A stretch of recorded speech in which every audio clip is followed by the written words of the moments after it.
Friends, இப்போ நம்ம என்ன செய்யறோம்னா ஈவினிங் ஸ்நாக்ஸு நேந்திர பழம் பஜ்ஜி போட போகிறோம்.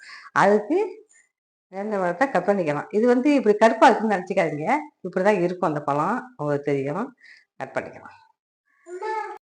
ஏறுங்கப்பா, இப்படி உரிச்சிக்கலாம். உரிச்சிட்டு கட் பண்ணிக்கலாம். இங்கே இருப்பா, இப்படி கட் பண்ணிக்கலாம்.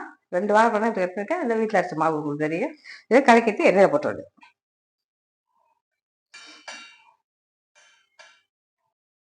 மாவு கலக்கியாச்சுப்பா, கட்டி இல்லாமல் கரெக்டாக கலக்கியாச்சு. இதில் வந்து நினச்சி போட்டுக்கலாம்.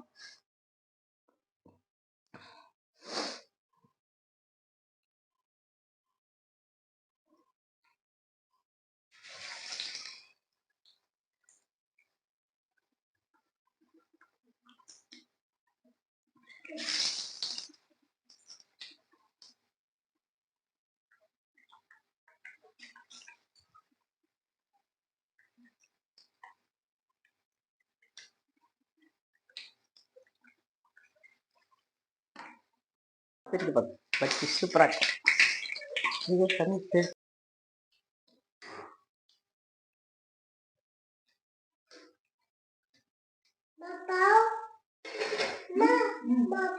அதே போட்டுக்குவா. இது போடுவா.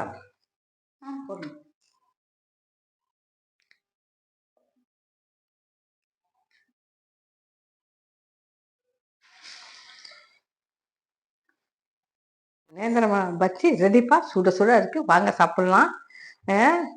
வேற வந்து டியூஷன் போயிருக்கா, நம்மளே சாப்பிடுவோம். இந்தா பாப்பு, இந்தா இந்தா நல்லா சுட சுட இங்கே வாங்கப்பா. நல்லா சுட சூப்பராக இருக்கும். நல்லா இது ஹெல்த்தியான டக்குன்னு போட்டு 2 வாழைப்பழம் வந்து அள்ளி விடுங்க. 2 வாழைப்பழத்துக்கு எவ்வளோ வந்துருக்கோங்க. தேங்க்யூ. அடுத்த வீடியோ பார்க்கலாமா?